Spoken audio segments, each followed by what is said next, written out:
herzlich lachen. Irgendwann des Nachts, da kam mir die Idee, ich könnte ja mal was ausprobieren, das Lied ist in F, aber ich sing in G.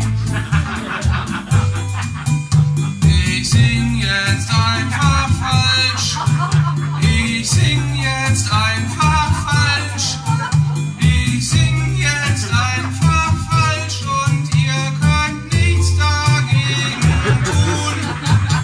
Ich sing für den Applaus und ihr kommt hier nicht raus.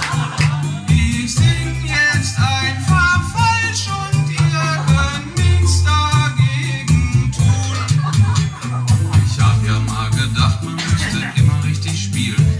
Und wenn man sich nicht anstrengt, ist man einer unter vielen.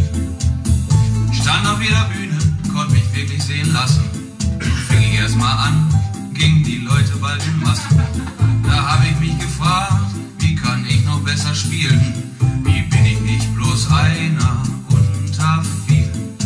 Irgendwann des Nachts, da kam mir die Idee, ich könnte ja mal was ausprobieren, das Lied ist in F, aber ich spiele in G.